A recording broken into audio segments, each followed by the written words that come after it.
420, damn it! So what are you doing? Nothing. Nothing? Why not?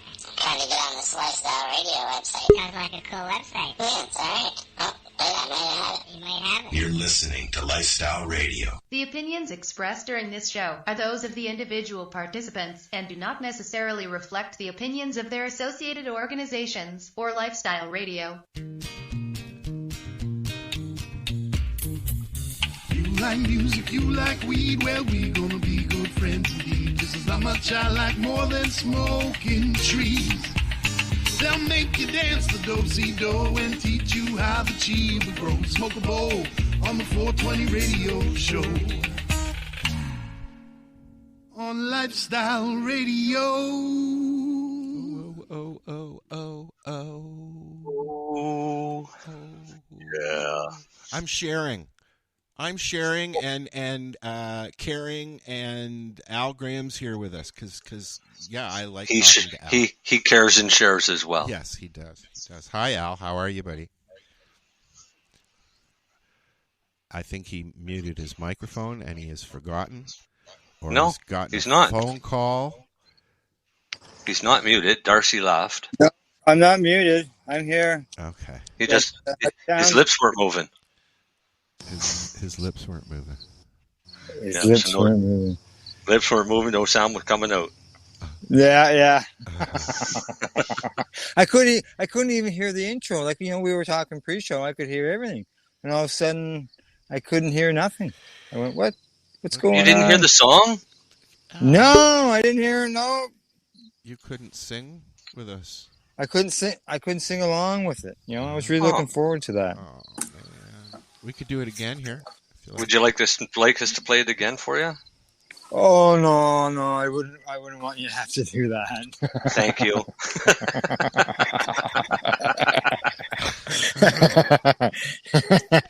You're welcome. Are you saying that it's time for a new theme song? Is that what you're saying, Marcel? No, I love that theme song. I think it's awesome. Yeah. Jim Melvin did that from Royal Kush Band. He's awesome. Yep. Every now and then. Down the East Coast? Yep. Every now and then I say, "Hey, Jim, we need a song about missing 420 or something like that." And then he sends me a song, call it It's 422, and I fucking missed it again. Which I have somewhere. I should pull it out. I should whip it out, as they say.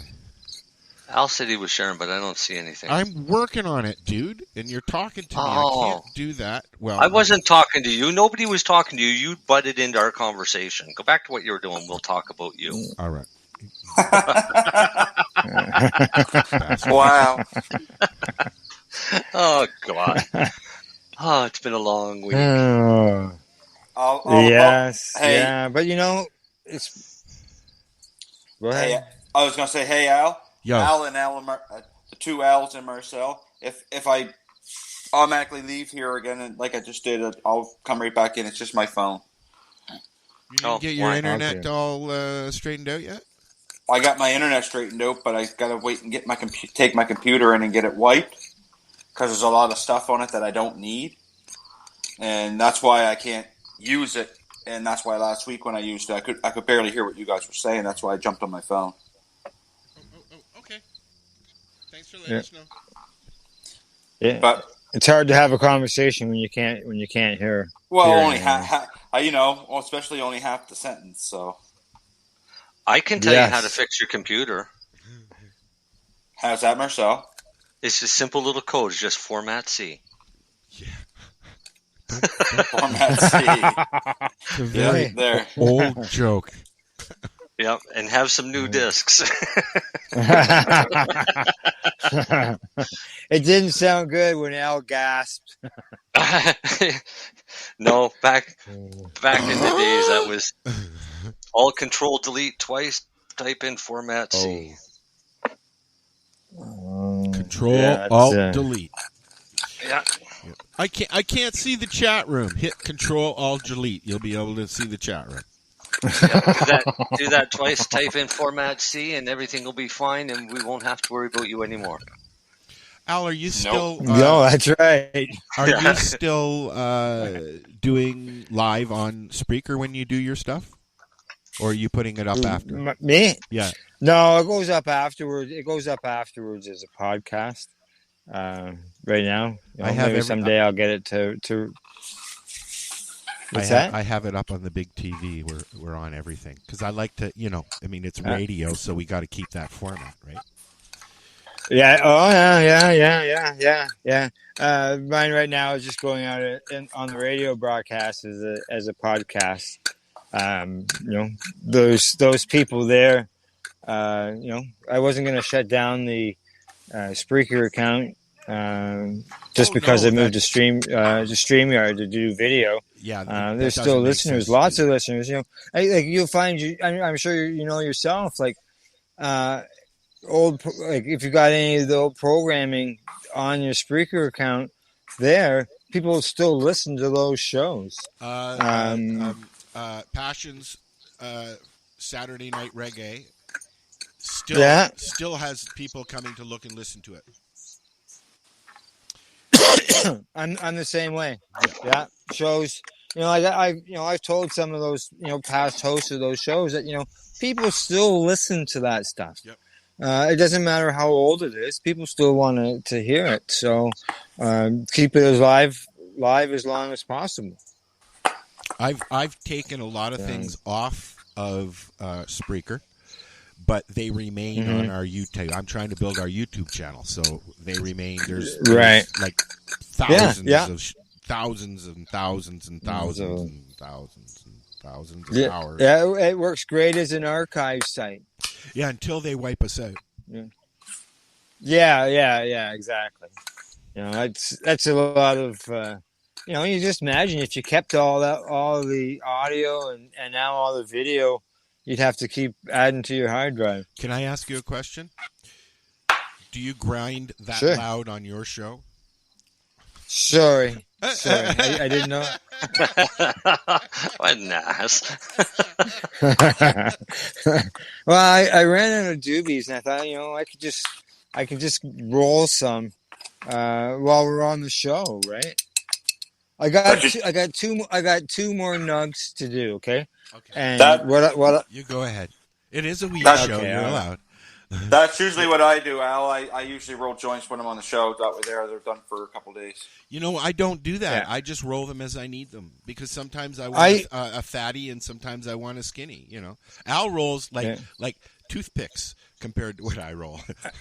Yeah, I usually roll anywhere from 6 to 10 joints in the morning. And if I run out like I did today, because I was down and visited Dr. Buck, so we had some doobies while I was down there. I see he's got an Airbnb now, eh? Correct. Yeah, and it's right in the garden. Yeah, I saw it's right in the garden. I saw pictures. Yeah, we should have him on the show. So I used up my my doobies there while I was visiting him. And so I ran short. So I figured it'd be fine to roll some doobies during tonight's broadcast. But the grinding is done. Okay. How many do you think you smoke a day?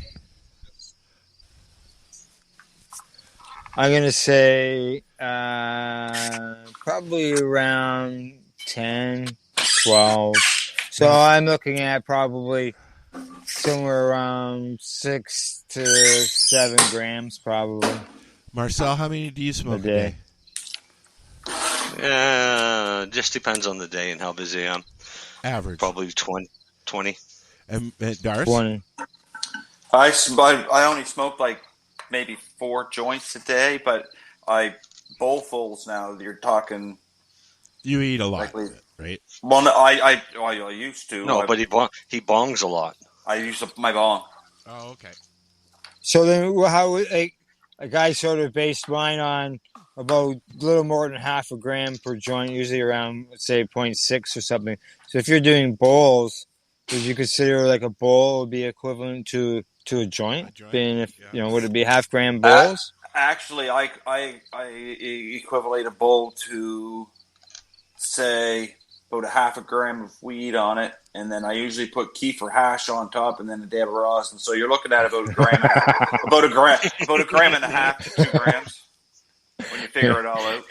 Yeah, when you add it all up. I guess I do. And I usually do about 2 or 3 of them a night. I have a lot of hash during the day, like Marcel. But I see at work. Yeah.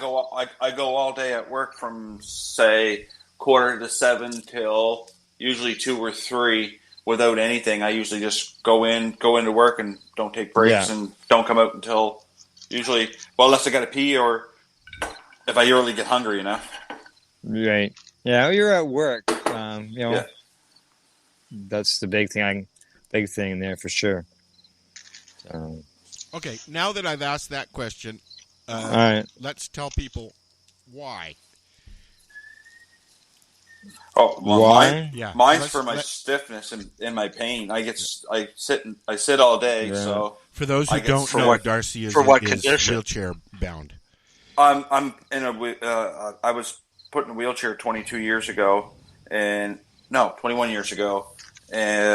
a forestry accident, and I suffered from a severe spasticity and chronic pain on my right side because I have a scoliosis really bad from not sitting on a cushion for 15 years. Yeah. So it came back and bit me in the ass. Literally. Yeah, literally. Yep. Marcel? So. What? Why? Why what? Why do you smoke so much? I only use cannabis to stay alive and so that others can stay alive. Hey. Okay. Can't argue with that. Al? Nope. Well, I mean, without cannabis, there'd be a lot of dead people around me. Marcel has MS. That's why he uses the amounts that he uses.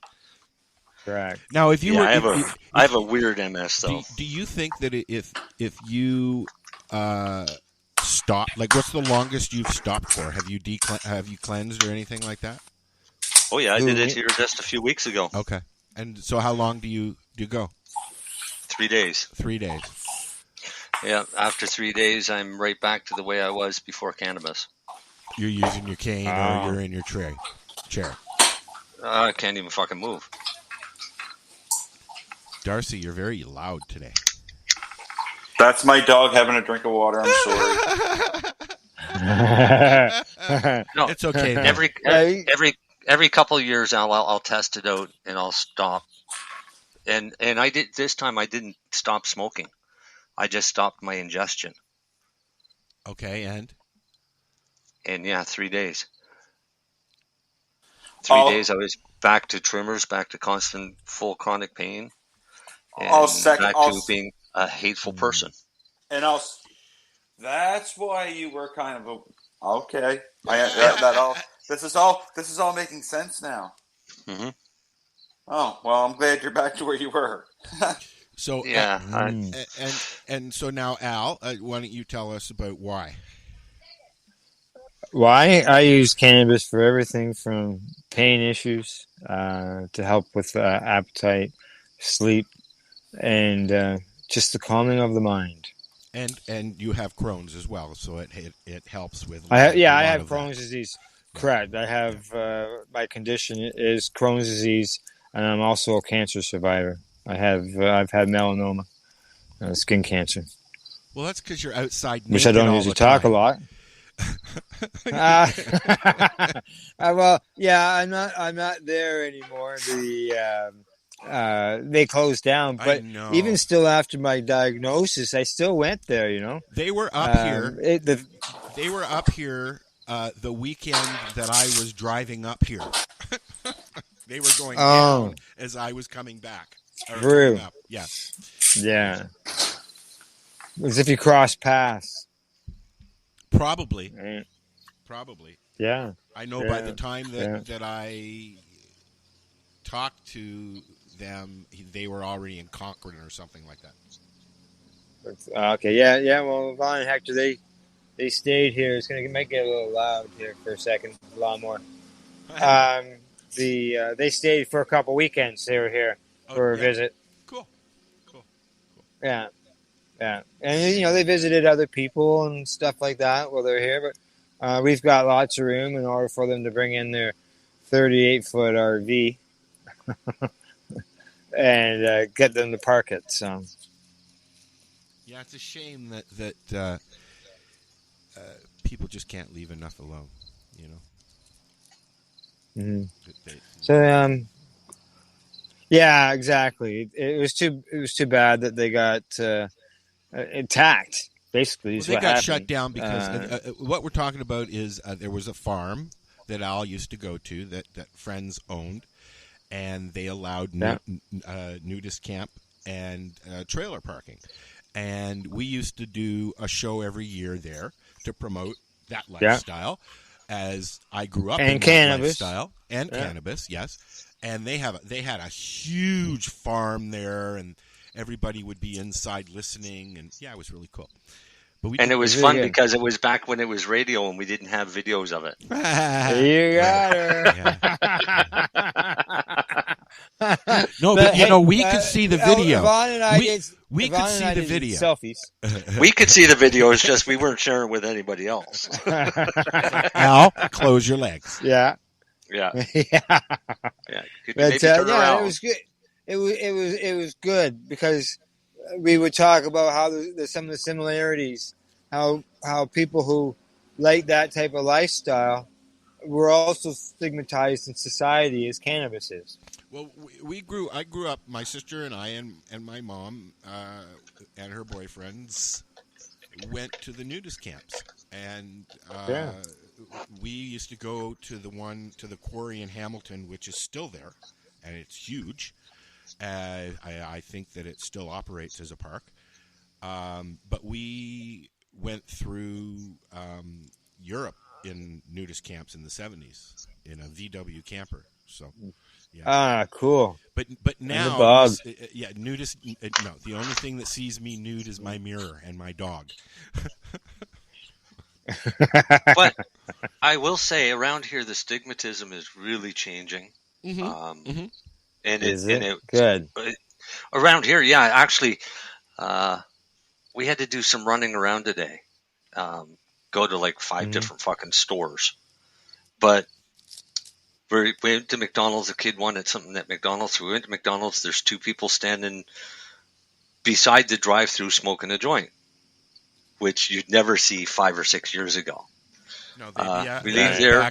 We go over out back with by the garbage. Yeah, no, these ones are right there beside the parking lot, right beside the drive-thru. Out in the open, right? Out in the open, sharing a joint. I said, excellent, I love it. We go over to the Superstore, and there's some guy sitting out there. He's having a puff on a joint. And then up at Walmart, outside Walmart, the guy's standing out there having a joint. I said, all right. I said, we've done our job. We're not over yet. Oh, fuck no. No. That's just, but this is, this little town that I'm in is so, I don't want to say anti-cannabis because everybody here uses cannabis, but it was so kept under wraps so much because of, this is where Rick Simpson happened. Right? So we never got to have a dispensary. We had a dispensary that was in town for 3 days.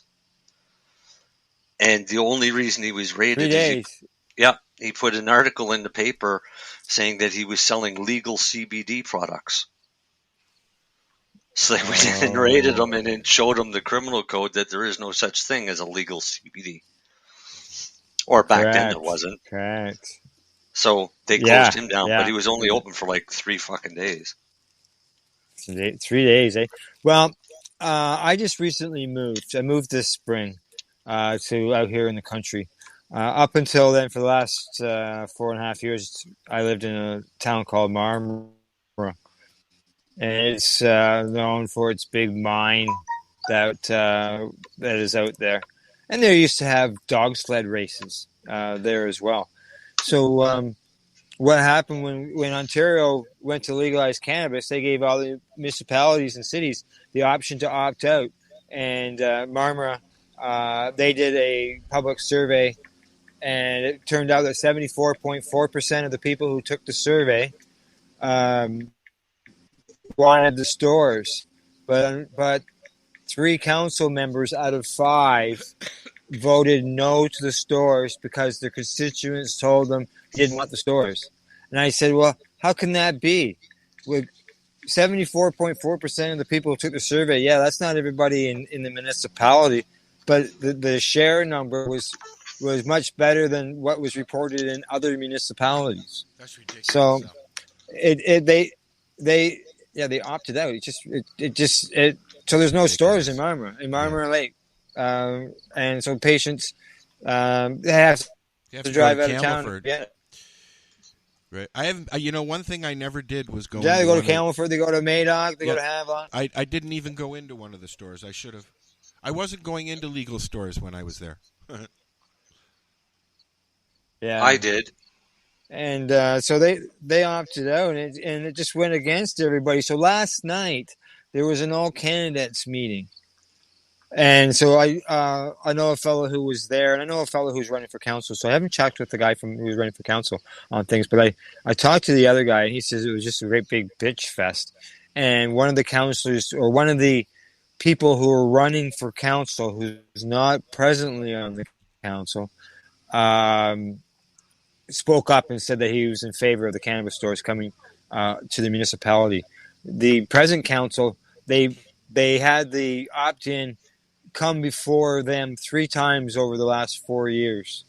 And the 3 councillors voted no on 2 of them. One councillor, all he ever said about the whole thing was no when he voted. He never ever asked any questions when a delegation, including reps from the OCS and LPs, were there, as well as the guy who wanted to open the store. They still voted no against it with different reasons all of a sudden.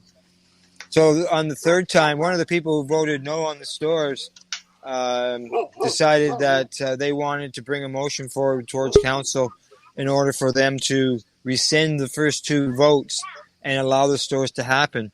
So me and another patient, we spoke before council, before that meeting, and talked to them about how patients could have access to them, and that the government says that 53% of the people who enter the stores do for medicinal purposes, and how we told them how it could help.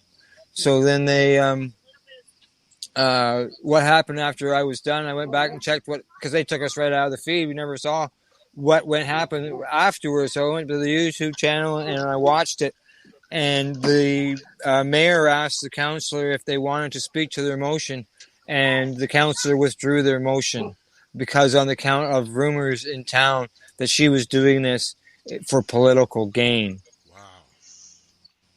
It's just a shit show. So, what kind of political gain is pot going to get? Well, they felt that maybe this lady was going to run for mayor, or this councilor was going to run for mayor, and that would benefit her, because after 4 years, even after all this voting and all that stuff, obviously it's still being discussed. It's still there. So. Unfortunately, my friend was late for the meeting, so he doesn't know if it came up in any in-depth discussion. But people in the local forums have said that they want it.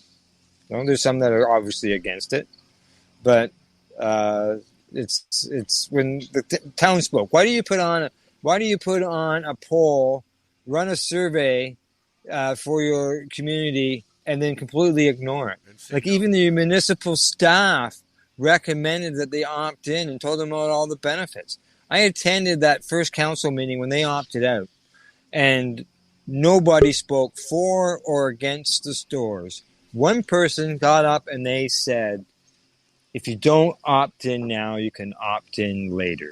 That was it. Nothing else was said. Not at a public meeting. So...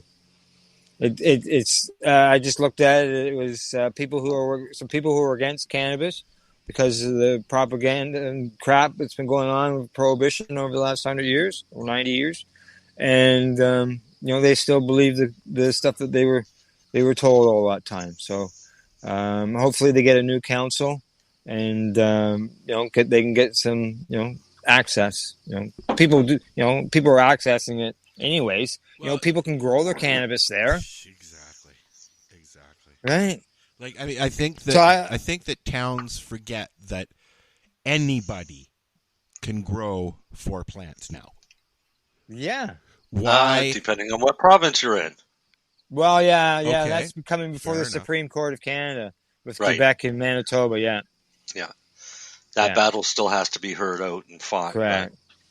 But eventually, it'll be every province. Now, yeah, from what I had read in the one report, they said that it would be legal for them to reduce it to 1 plant. They could do that. They don't have to allow the 4.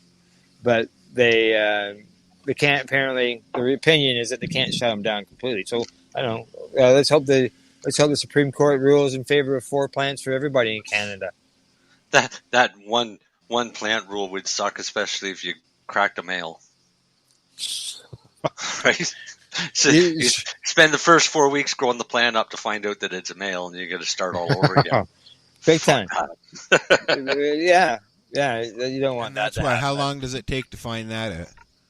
About 4 weeks. That's a quarter of your grow time, in most cases, right?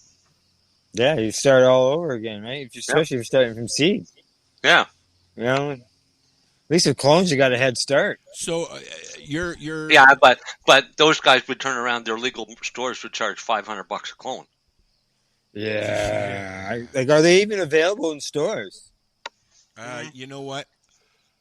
I don't know yet. So. I don't think so. I haven't seen it. Like, I don't go into stores very often, but when I go in there, I'm not usually looking for clones. But I haven't heard of anybody selling them. Goes into legal stores and buys weed, and then runs out, gets in his car, and runs away.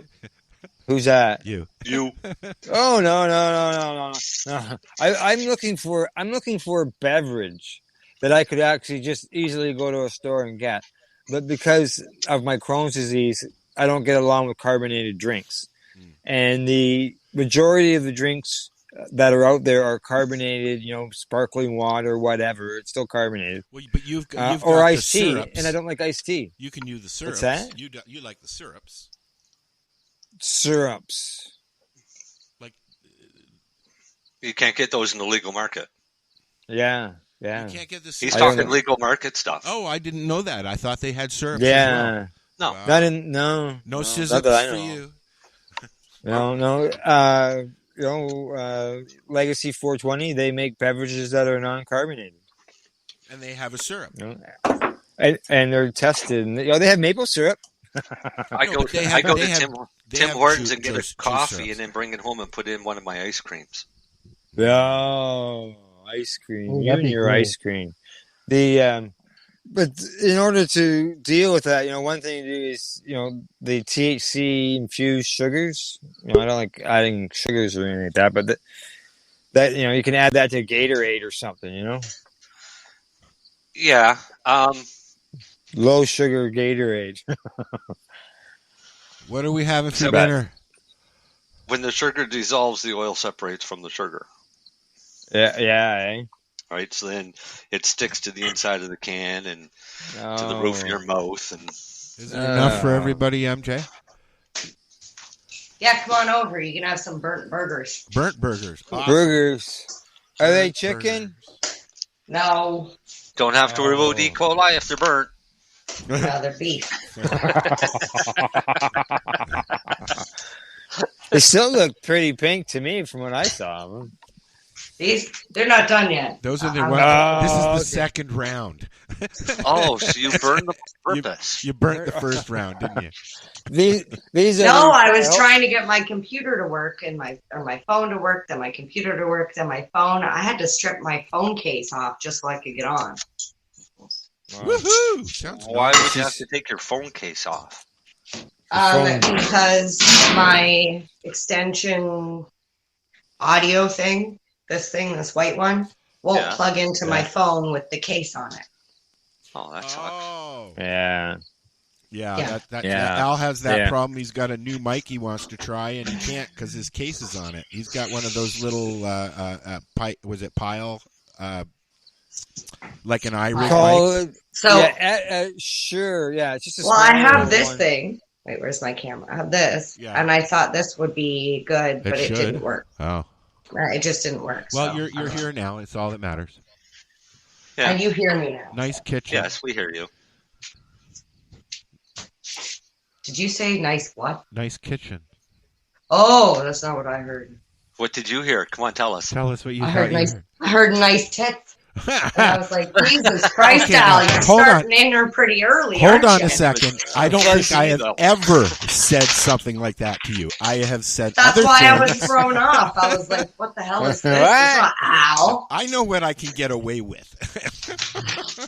Dude, you can't. I don't. That wasn't even acceptable 10, 15 years ago. It was here. Like, Remember, nah. on my old When I was like- website, it was very, very unacceptable to say "show me your tits." That's one of the reasons why I started that chat room, was because I got sick of people coming in, seeing consenting adults doing whatever, and going, "Okay, show me your tits." You know, like it's like fuck off. Well, that's because you if you wanted that, you should have. Well, you understand what I'm saying, Al, because you're a nudist, and you don't go to a nudist farm to stare at people's junk. You go to a nudist Mary farm Jane to tan was them. there. You Mary labeled Jane was us. there. How dare you label us? I don't like labels. Did you go, Mary Jane? What? Have you ever been to a nudist camp? What? You heard me. Al's right. I was there. She was there, but she was in jeans But- and a she was t-shirt. there. She was there, and she was very productive while she was there. Yeah. They put her to work. Yeah. That's great. I was productive. I had many words to explain me, but productive was not one. Get your heads out of the gutter. Come on. She came over to help trim some cannabis. Is what she was doing. Did you in the nude? No, no, too cold for that. It was too cold. We're not stupid. You still get dressed when it's cold. Come on now. Well, I remember one year we were there doing the weekend thing, and Al was walking around with no bottoms on all weekend, and the only thing that I could I'm just like, keep the camera up, Al. I had a shirt on. Yeah. Yes. That was probably after my cancer removal. That was one of the things I did, was keep a shirt on in order to try to reduce the sun that I was getting. Makes sense. Yeah. Yeah. I'd have a hard my time going to one, because I honestly would walk around saying, "Geez, guy, I didn't think it was that cold out." Just to boost the self-esteem in some of them. Well, I was gonna go. Like, I was legit gonna go, and like, not just to harvest, but before I went, Al sent me this long email, or at least it felt like it was a really long email of like do's and don'ts, and like, hey, just so you know. And yeah, I got to the towel. You must bring a towel, and I'm like, towel? I was like, to sit on, and I was like, oh my God, that makes perfect sense, because I'm going to have a bare ass all weekend. I was like, you're going to want to bring something to sit on. But I was like, there was so much of that. I had no idea that I was like, I think I'm a little bit too out of my element here. Because one of it was like, everybody's respectful and we keep our eyes, do you know what I mean? We don't look at everybody. I would have to be walking around like this, so that way I didn't see anything, because it's human nature. I want to see what you got. Yes, it is. Yes, it is. Hey, Al. And it's peripheral vision as well, right? I'm going to change I'm going to look over there, and if you just happen to walk through where I'm looking, that's on you. So my buddy Dean just sent me a picture, and in fact, you can get, they're called premium THC shots by Jetpack from Flight, and they are a legal substance. And they are, it's like a shot. Right. Where are they available?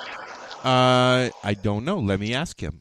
Well, the legal market, I have actually had. Here, I'm going to. When it comes to drinks, I've had like the legal. Like, they have a shooter. I have had 2 different shooters from the stores, and then I had this other drink, and it was 2 ounces, and it said water. That's all it said on the label was water. It didn't say carbonated. It didn't say sparkling. It just said water.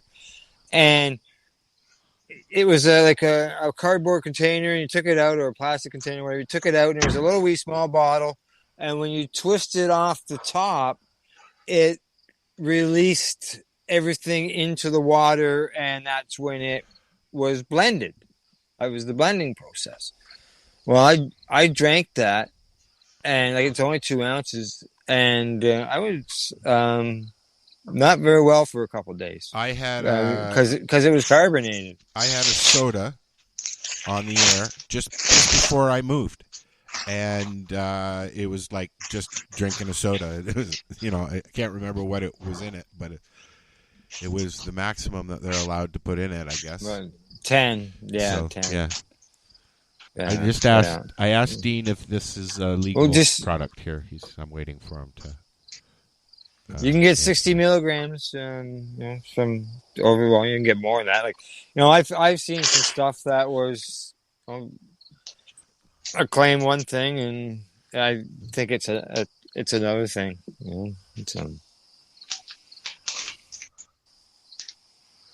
How's the burgers coming, Mary Jane? They're coming. I don't want. I got this. Okay, I don't want you to burn them. He can't remember if they're legal or not, or where he got them. He's gonna look it up in a bit. Okay, you look it up in a bit after the show. Okay, Dean. Well, do you look at Canada has one cannabis market, 2 cannabis markets, or 3 cannabis markets? Canada? 3. 10. Canada. Legacy. Legal, I say there's and I say 3. Not legal. Yeah. Well, there's the gray market, the black market, and the legal market. So 3. No, well, I think there's 4. There's 4. What's the 4th? Well, there's legal. There's indigenous. That's 2. Then we have. Yeah. I guess it's. I want to say there's the gray market, and then there's the black market. Well, indigenous would be the gray market. Into the gray market. Yes, for sure. No, Yeah. they have their own. They have their own. It's their own color. I think the government is calling it the red market. Oh God. Which doesn't make sense. I've heard red market. I thought it was very racist of them to say that. I think so too. The Indian and the red, anyways. That's fucking ridiculous. But I say the indigenous, the legal, then I say the gray, and then the black. The difference between the gray and the black is the black.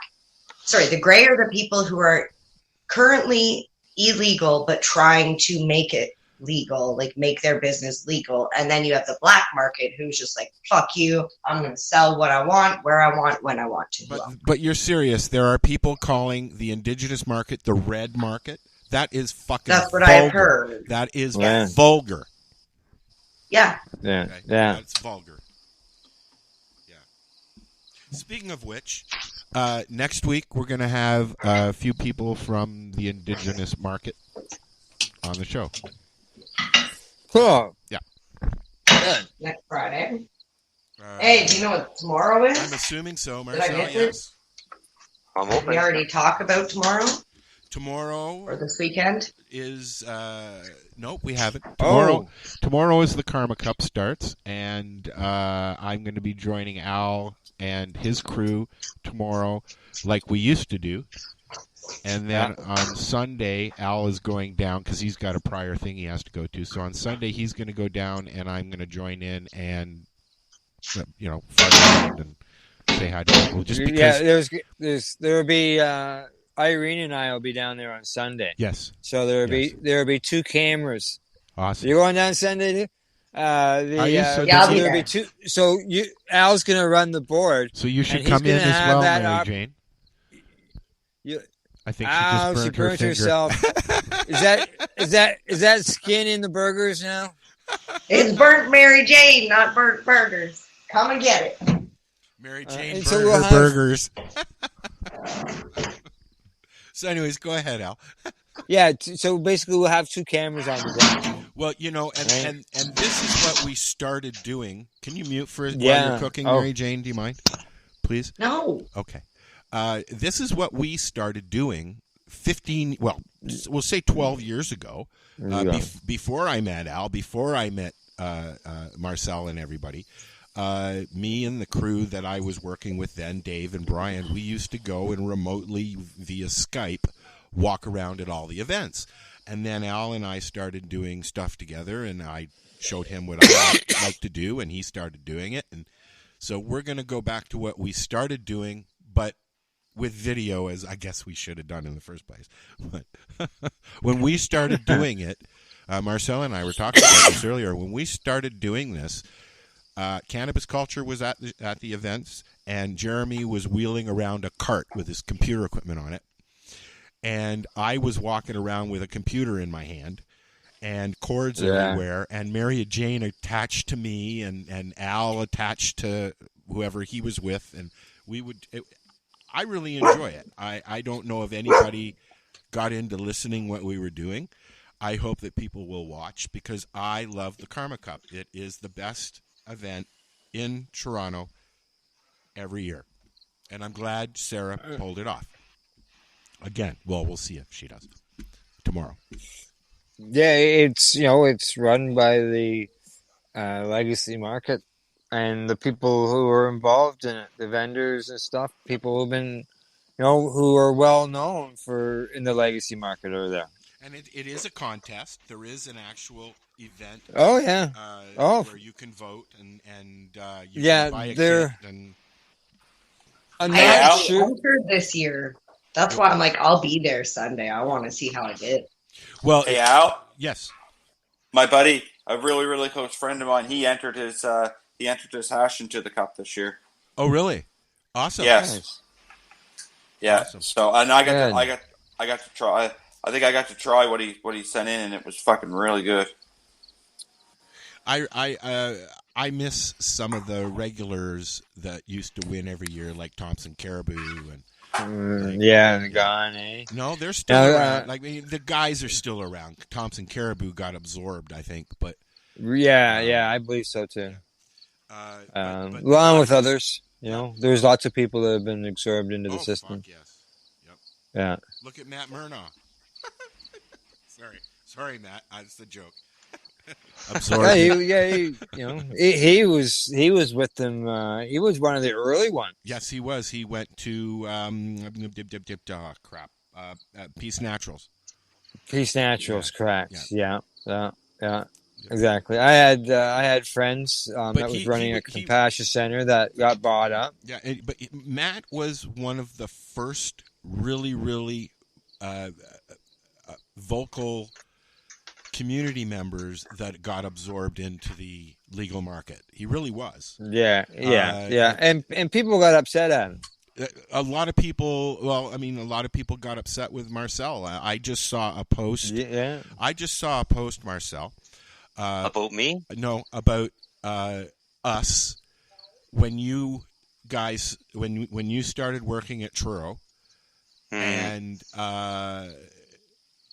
then, and it was like, welcome to the new logo of the Canadian government and legal weed or something like that. They actually took the time to put the Nova Scotia Liquor Commission logo on our logo page there that I use. That was nice of them. Yes, it was. Yeah. If I find it again, I'll send it to you. I don't know why I didn't. Yeah. I mean... I had an agenda, and my agenda was to go in and change that regime from the inside out. Yeah. Mm-hmm. I will just say that the direction that the company took was not the direction that I wanted. Well, you're allowed to make a change. Yeah. Right. Yeah. If the company doesn't want to concentrate on medical and wants to go after the recreational market, then there's nothing I want to do with that company. Now, saying that, I mean, a job is a job. And right. At this point, we're, what are we in now? 3.5 years? Well, before in October, right? Okay. So, 4 in October. And that's only next month. Okay, so 3 years. Or, sorry, 4 years. 4 years. 4 years. Less a month. And, I mean, get over it. if somebody from a legal company said, "Hey, Al, we'd like to give you a job. This is what you'll make. This is what we'd like you to do," and if I could fucking do that job, I would probably accept it. Not because it's the legal market, but because it's an adventure in a market that I enjoy and want to be a part of. It's also it's also very financially. You can make a lot of money in the market if you do it right. Yeah. You can also lose everything. For years, what did you do for years before legal cannabis got here? The same thing You advocated for legal cannabis. I did. Right? Medical, recreational legal cannabis. I've never advocated for legal cannabis. Yeah, I can honestly say, and the reason being is I never wanted legalization. I wanted a repeal of all the laws of cannabis. Yeah. Right? And I believe Al, Electro Pig. That was his. And I have not spoken to him in a couple of years. Always, he'd send me messages. Repeal all the time. Yeah. And I saw the light at the end of the tunnel. But you're right. We used to have him on the show monthly, dude. I mean, he's a riot, and he knows what he's talking about until he goes off and he goes too far. Which happens. Which happens to all of us. Yeah, there's a few of us that go too far sometimes. Yeah. So, like Dale. Dale goes too far.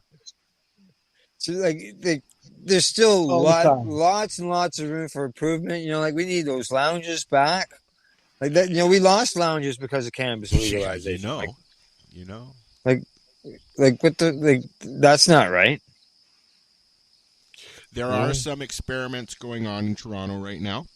I wish I had known that before I had made my rush to the north. I may have stuck around, seriously. Because that's something that I really wanted to do. Up here, it wouldn't work. There's a little cafe here, and they sell ice cream more than anything. Okay, but you're talking about job security in the legal market. Yeah. Right. But is there any job security? I was going to say, is that a thing? Here's an interesting article about 2 more cannabis companies file for creditor protection. Yeah. I wouldn't doubt it. Super Red Inc. Owns 6 marijuana stores in Toronto and Ottawa, and they face immediate liquidity crisis driven in a large part by the distressed state of the cannabis retail market. So Super Red owes money, and they can't pay it. They only made $447,000 out of 6 stores. The market will dictate who survives and who dies. Yeah. That way here, at least here in Ontario, right? Because like in New Brunswick, there's Cannabis NB. There's not too many, if any, private stores. I don't know what the other provinces are like down there, but I know Glenn, because Glenn's on our Reefer Reporters. He's in New Brunswick, and there's just here, there's people complaining about too many stores. Well, it's down there. It seems like they could use some more stores. I don't know if you guys saw this on Facebook, but Sarah has just announced the address for Karma Cup. I did see that. It's West End, somewhere around the Stockyards. 131. I don't want to give the. Are we allowed to debate that? Are we allowed to do that? It's on the Karma Cup Facebook. Tell people go to the Karma Cup website. No. It's now on there. I don't know. I was just going to tell people it's around the Karma Cup website. So it's 131 McCormick Street, and it is out in the West End. There's pictures and maps and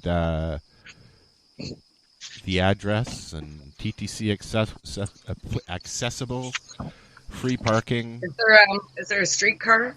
Or, there is the St. Clair streetcar or the Weston bus. 41 and 89, it says. In the I don't know streetcar why website. when she assumed that it was along the TTC route that it meant like it was close to a subway station. Ooh. I don't know why. I don't know either. That's just my... But it's a I just, I took it as it could, being that, I just took it could be anything. Yeah. Yeah, well, good for her for making it like able to get by transit, because like. Correct. I think that's always been one of the things that she's really, really tried to do, is because there are a lot of people, even though it's primarily the recreational market, she's always tried to make it accessible to people who can't necessarily get around too easy, right?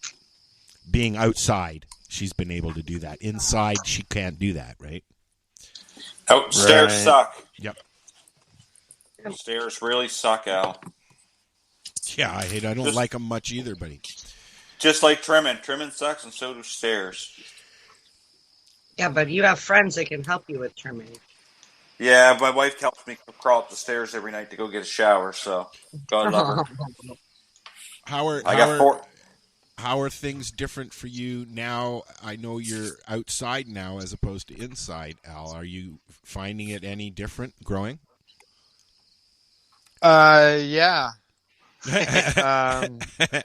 hydro bill will be a lot different, I'll tell you. That's for sure. Yeah. You know, and yeah, it's different because I'm not doing it's a whole new routine. You know, I'm not harvesting every few months, right? No, you're just harvesting a lot more once. Yeah. Well, I do have some friends that can help with that. Send me the address. Send me the address. Yeah. So I'm working on my. She's willing to do it clothed or unclothed. So as long as your wife is there, we're all good. But what I would suggest is do not trim in the weeds. She might like that. Or in the nude, because that stuff is going to stick. Oh my God! Could you imagine? At least it'll brush off your clothes, but it ain't going to brush off your junk. You're going to be sitting there picking it off. Oh God! Got to think these things through. I think I have a dead outlet. I have to tell you a story, though. Oh no! We were interviewing new people for a licensed producer. Yeah. And one of the interviewees, a young girl, was asking some questions. And one of the questions she asked in dead seriousness was, what do you wear when you're working? And I said, we supply you with surgical scrubs, hairnet, mask, gloves, eye protection, everything. She said, so it's not like you see on TV where everybody's sitting around with no clothes on. Well, because she honestly thought that's how, you know, it's a drug company. That's how they do all the drugs, is they all have to sit there with no tops on when they're packaging up their cocaine. Oh dear. Right? But she honestly thought she would have to work half nude. Well, in a cannabis facility. Sometimes movies lie about jobs. Other times, they don't. That's like I called the an escort company, business, not the weed business. I called an escort company and full out asked them, is there sex involved in this? And he said, legally, I'm not allowed to say yes to that question. Yeah, you just and I said, so wait, is sex involved or not? And he said, ma'am, legally, I cannot say yes to that question. I was like, oh, so there is. Yeah. That's not good. But that's the first thing I would think of when I hear escort company. And I understand that there's escorts that just go to dinner or some to are pretty an event. Woman. Right? But like pretty woman. To me, typically, if you're getting an escort, it's for the happy time at the end. Or at the beginning. However you want to put your knowledge. The happy ending. Maybe before and after, whatever. It's maybe money. maybe he just wants to cuddle. Yeah.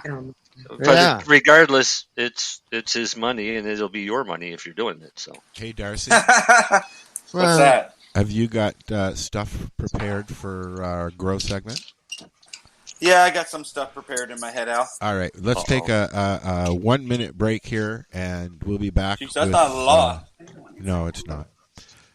Why did that's you? Not a break. Did you? That's not a break. You say we're going to take a short pause. We're not allowed to play music anymore. What? Yeah.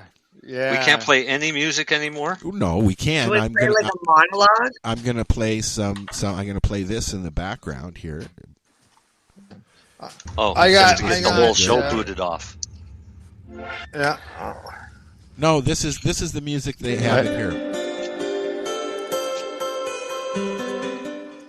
This will be our break music. Holy fucking Jesus! Would you rather some rock? Here's some rock. I could deal with that.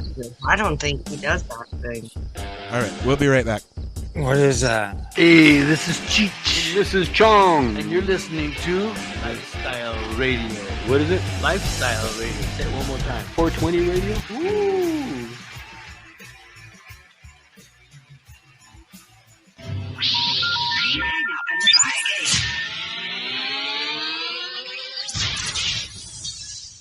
You're listening to Lifestyle Radio. Are you an independent musician? How would you like to have your songs played on hundreds of radio stations just like the one you're listening to right now? Join MusicSubmit.com and we'll promote your music to radio stations and blogs in your genre. It's free to set up your account, and we guarantee your music will be considered for airplay by radio stations worldwide. Why not sign up today? It's free. MusicSubmit.com. Radio promotion for indie musicians. This is how we grow the weed.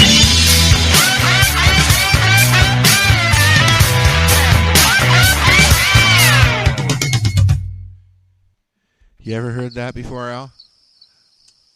What's that? That's Darcy's music. Little, no, I didn't. Darcy's It tells me. It tells me to tap for sound, but I was. Well, the break was going on. I was setting up my lighting system. So I'm still outside. There we go. In the dark. I got lights. In the dark. I'm no longer in the dark. It's black out here now. Getting there. Yeah, I can still see sky above you. I can't see sky here. Correct. Yeah. Yeah. Oh, eh? Well, I guess. Yeah, because you're an hour ahead of us. Yep. Our sun set sooner. Yes. Well, where's Darcy in the grow segment? We heard the music. I know, eh? I didn't hear a goddamn thing. Oh, well, they played the music. Would you like me? Yeah, and then Al said, "Have you heard that one yet, Al?" Yeah, that's right. I did. You did. I did. We all heard you except for Darcy. Okay, Darcy, are you listening, Darcy? I can hear you, yes, Al. Do it again. Play it again. All right, this is how we grow the weed. Yeah, it's my phone. It's his phone. It's his phone.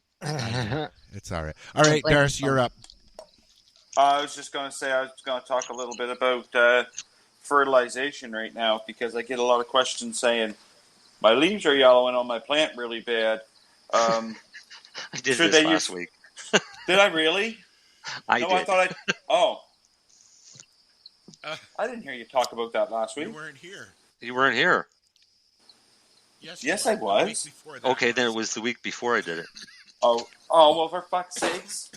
Well, it's okay. Go ahead. Keep going. Well, no, I was just going to say some of the time it can be fertilizer problems, but 9 times out of 10, it's likely just the leaves that are dying off because they're old. That's what it is more likely this time of year. How to distinguish that is that they'll start from the leaves that are closest to the inside of your stalk, if you have any left. I usually don't leave any there, just for airflow, because you want more airflow if you want to get big colas. But regardless, those are the ones that are going to start yellowing first, your bigger leaves, and then you're going to start working your way up the plant.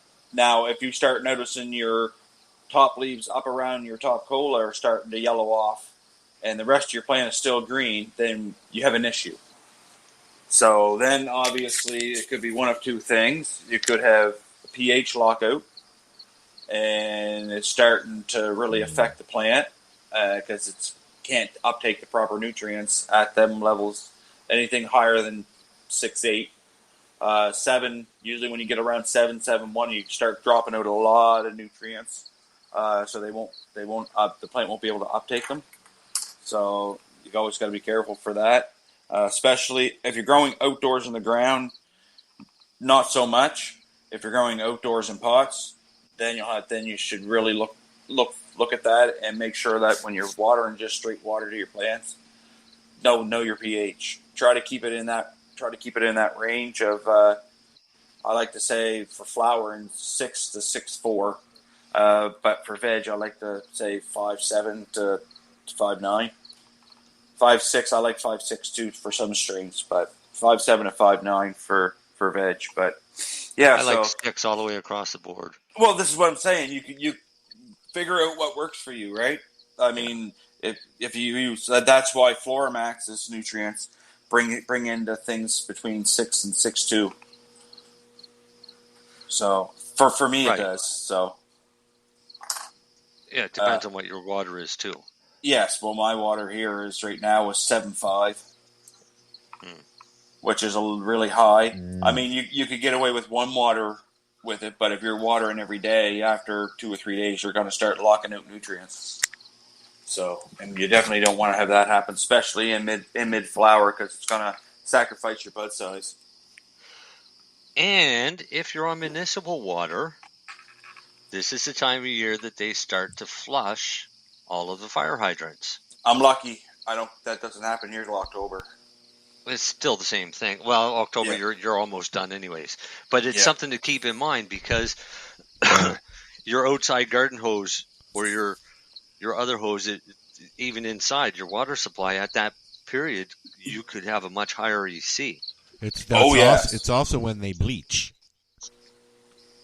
Well, no, they bleach all the time. No, you can smell it, but mostly you can smell it going into the winter and coming out in the spring. That's when I've noticed it the most.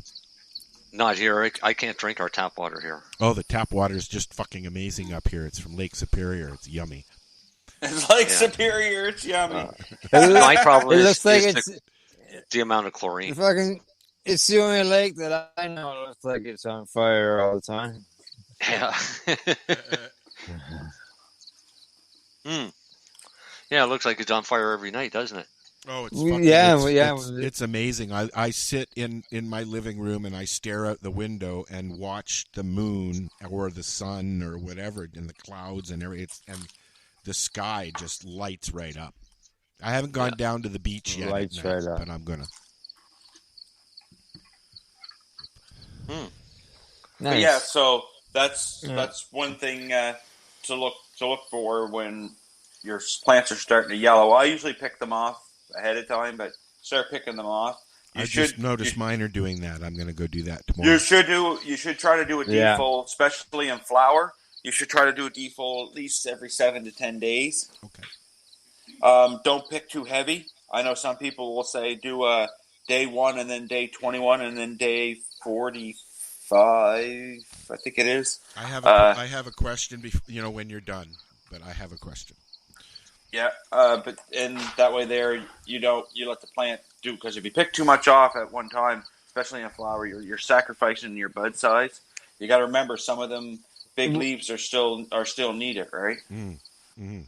Solar panels. Thank you. They're the ones bringing in that.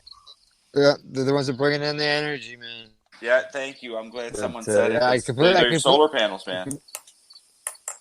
Yeah, I completely agree with you, Darcy. Yeah, no, you need them solar panels, man. Now, once you start seeing them starting to die off a little bit, and if you're a regular feeder and they're starting to die off, well, then obviously you know that your plant's starting to get mature, so it doesn't hurt to pull them off then. I like to say the last 3 weeks of flower, I usually strip my plants down pretty heavy. And then that last 3 weeks, I just let them do their thing. I find that little bit of extra stress makes them push out a little more trichomes. Yeah, you want to push out trichomes at the end? Do what I used to do when it was only a few plants, and that's literally I would go out with my trimmers while the plant's growing, start snipping off all the tips that don't have crystal. Yeah, start trimming it up. Oh, yeah. really? So do a pre-trim, take all the tips of the leaves off that don't have crystals, and then let it go for another week. And you'll just get a massive bloom of crystal. Really? Yeah. It's not light enough to go out now, unfortunately. When you have a garden with over 6 or 10 plants, it's not something that you want to do. Would you be almost like trimming it while it's still alive? Yeah, definitely. So what I used to do is I'd go out and I'd remove all of the fan leaves, the big fan leaves. So anything with a leaf stem over 1.5 inches long was gone. Just, a couple weeks before harvest. Yeah. Then usually about 4 days to a week right before I know I'm going to harvest, I would go out and trim off all the tips. So any tips that were growing out, sticking out of the bud that didn't have crystal on them, wasn't something that I wanted to bother with.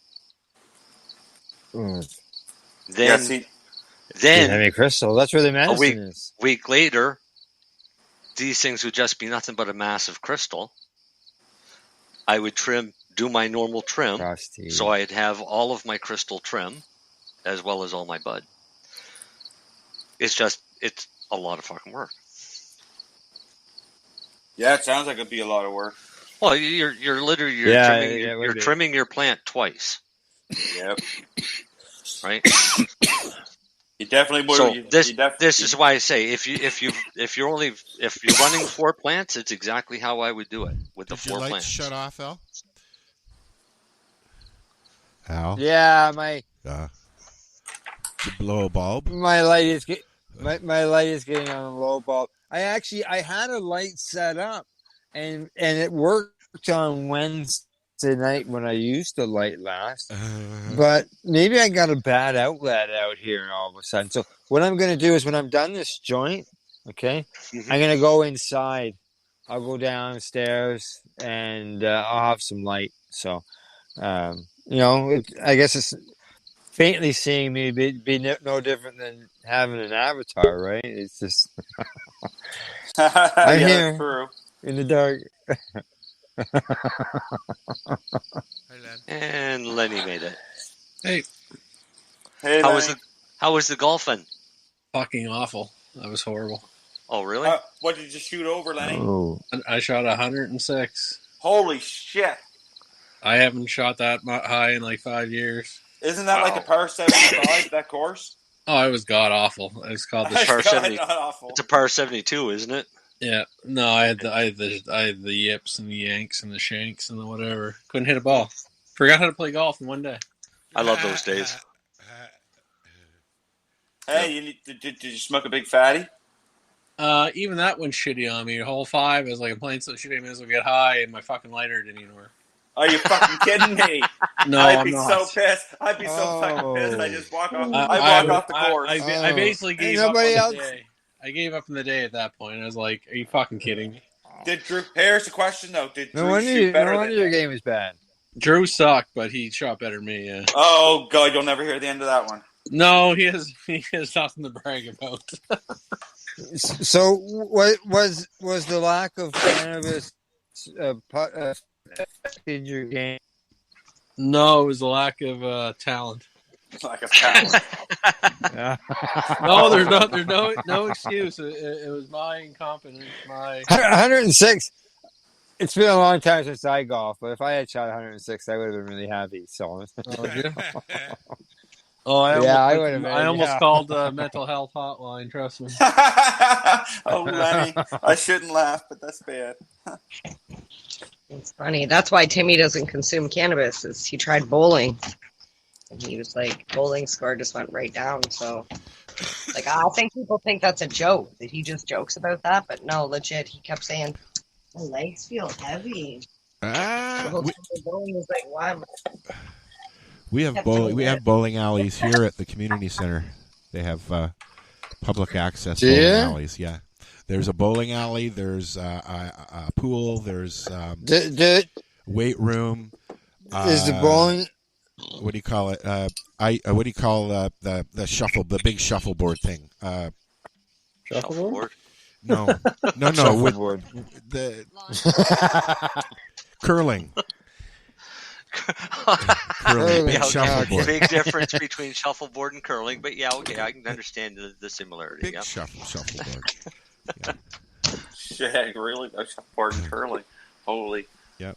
Hey, listen, I've been holding this article all night because I know Lenny wants to talk about this. Okay, article. and I also want to make sure that Al gets a second because when we were talking the other day, he had a question. Al had a question? That sounds like the funniest thing ever. Oh, Al, what's your question, dude? What's my question? Okay, here, let me. I'm almost. I'm moving almost inside.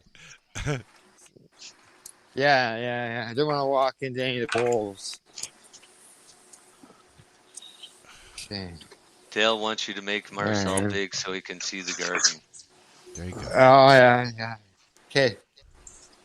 Yeah, I don't trim those ones live.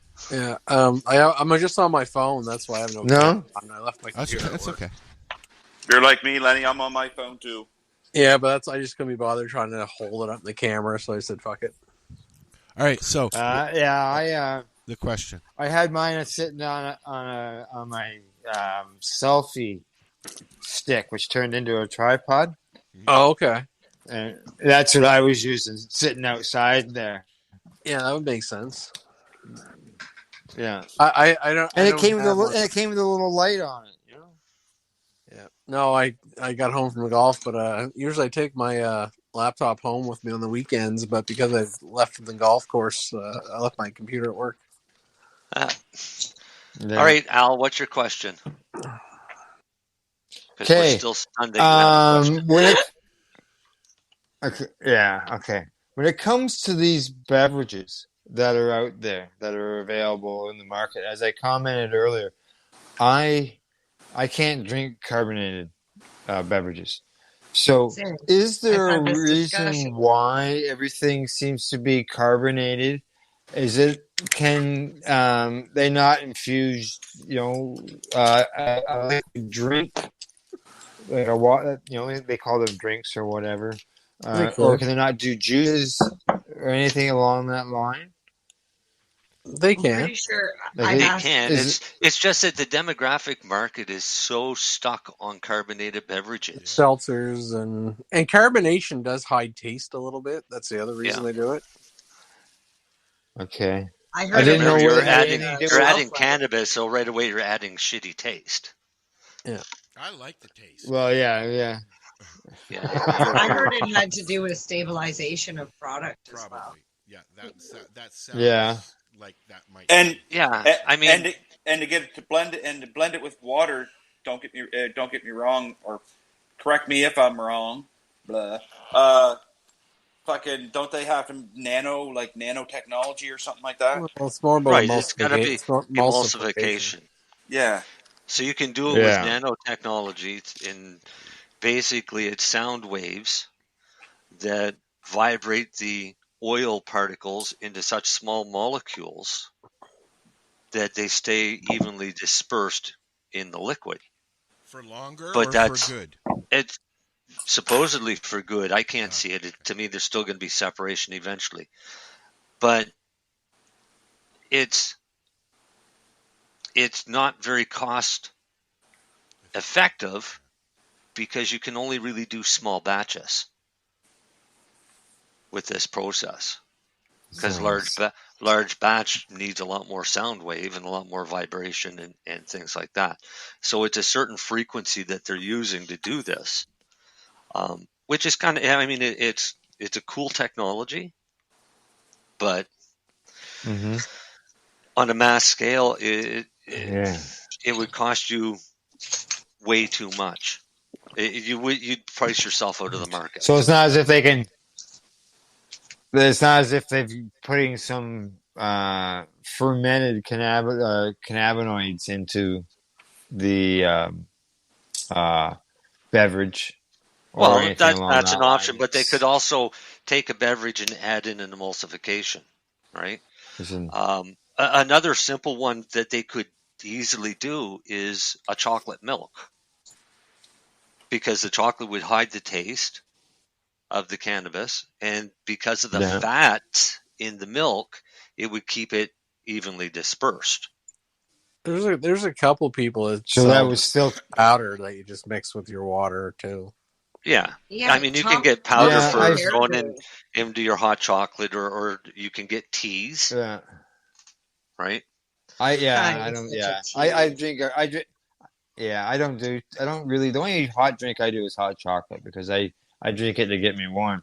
But other than that, I just drink because I'm thirsty, right? And coffee tastes like shit, right? But they're just trying to mirror. They're just so hot chocolate in your coffee. They're just trying to mirror the beer and seltzer. Yeah. I mean, that's all they're doing. There's stuff like that.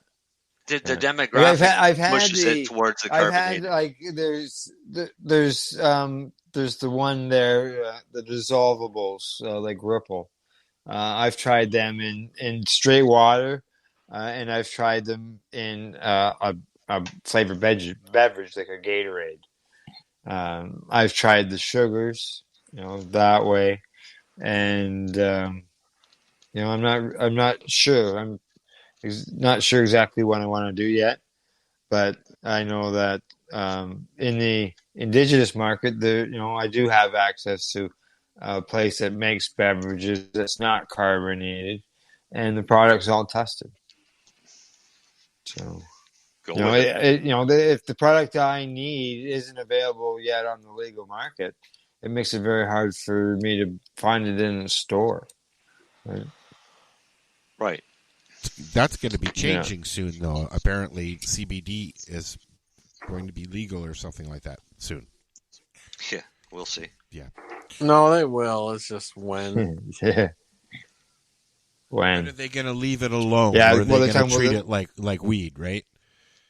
Or like other stuff, right? Yeah, right. They will. They'll excise tax it. Well, I know like they did with everything else. Yeah. There's no. Aren't they getting it so that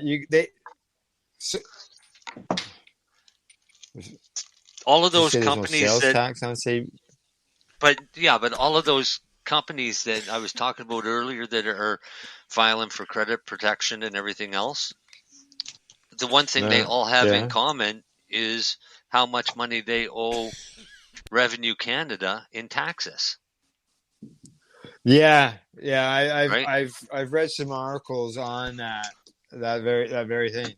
But yeah. Anyways, let's go back to this tax article. Is killing them. Well, I didn't realize it was an option not to pay health or CRA.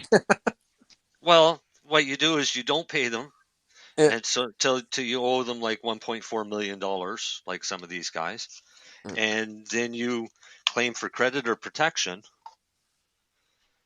Because they've run you out of your market, and then they'll probably give you a forgiven loan or something like that and pay it off, and all will be good in your world.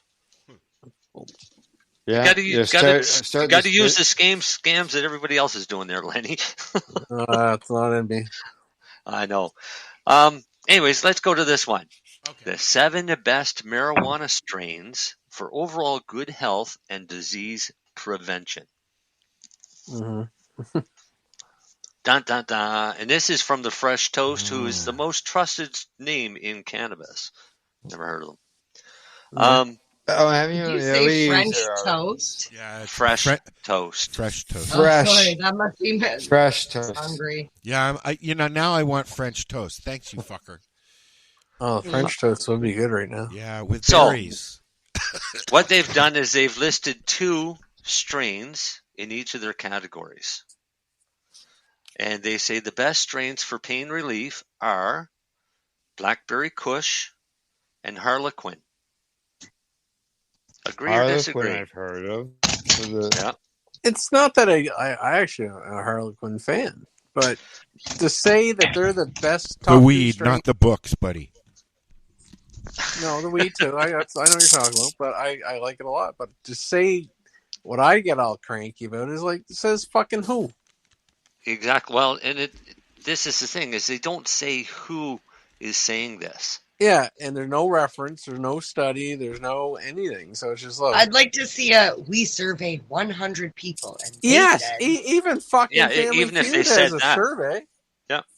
But they've listed 2 completely different types of strains in this. Blackberry Kush, all right? They listed at 13 to 15% THC with 0.8 to 1.27 CBD.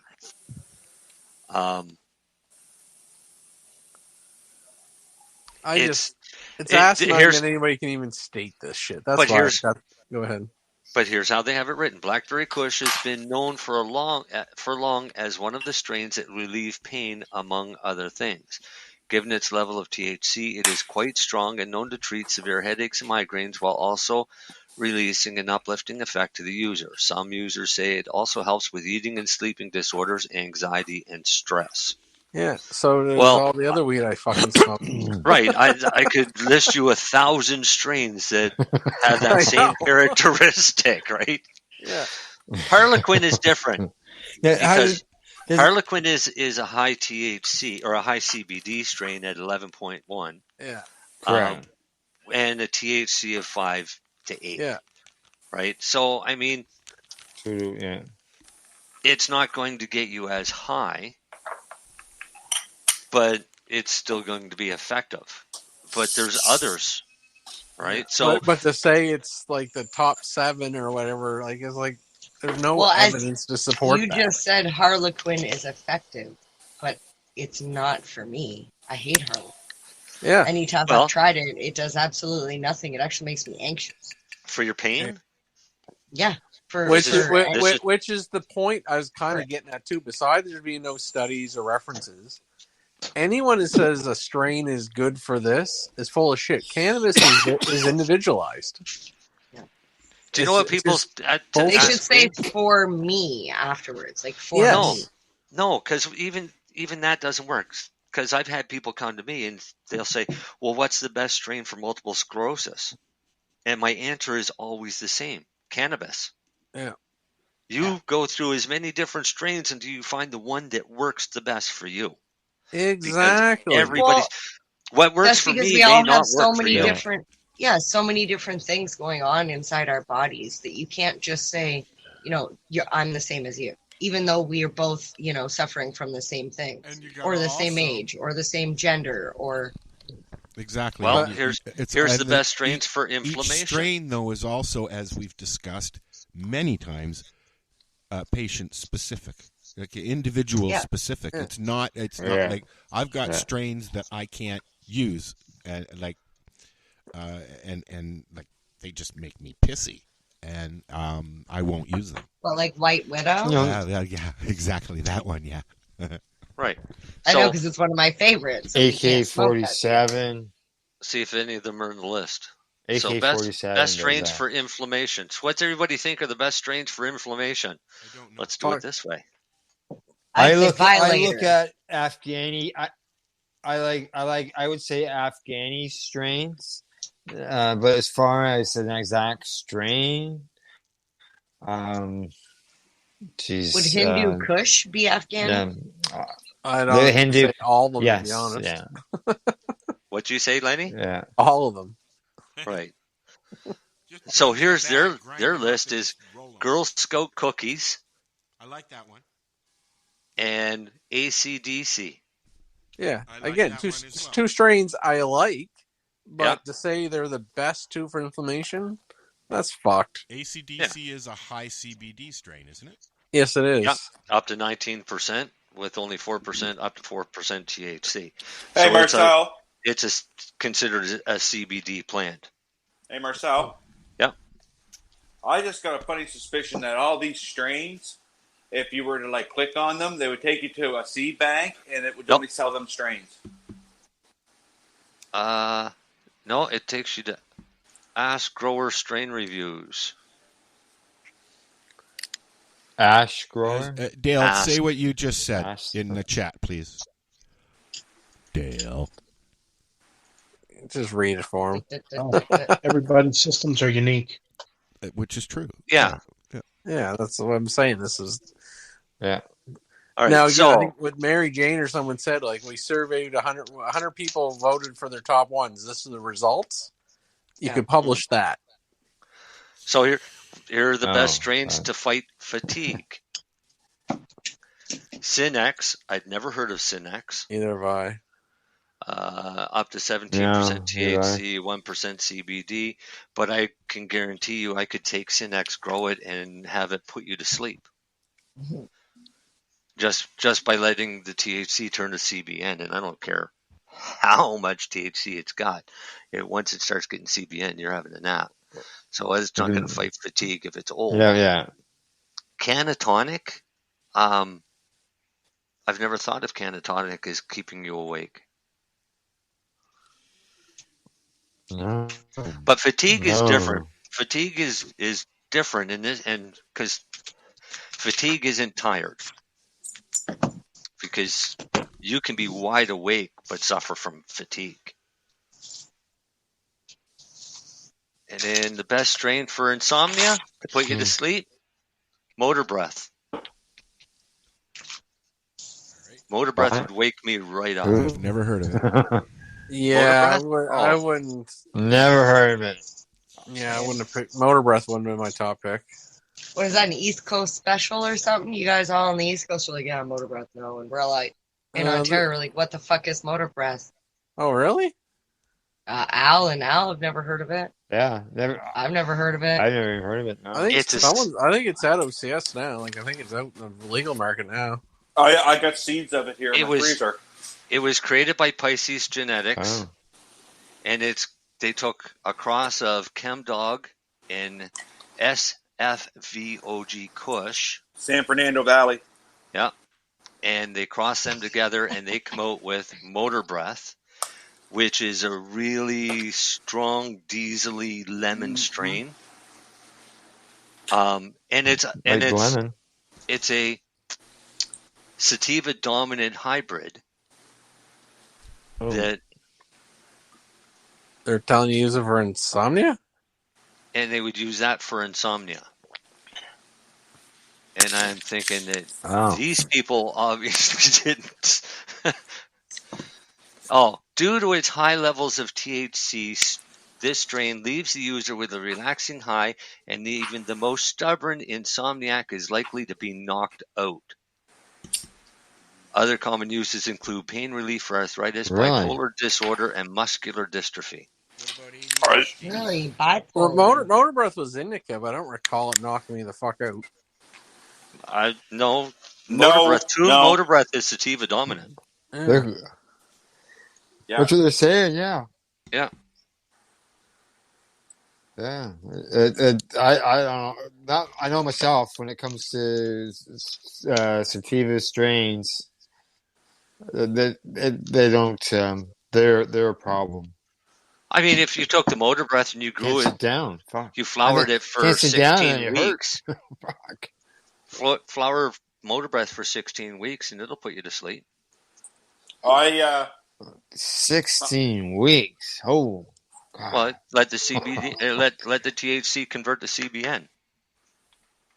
CBN. How long does that take, Marcel? Yeah. Well, as soon as you start seeing them turn amber, once the heads start turning amber is when it starts. Yeah. Right? Yeah. Your cloudy milky period is your high THC. Once that cloudy milky starts turning amber, that's CBN. So when I harvest, I use my little microscope and I go out and diligently check and look around.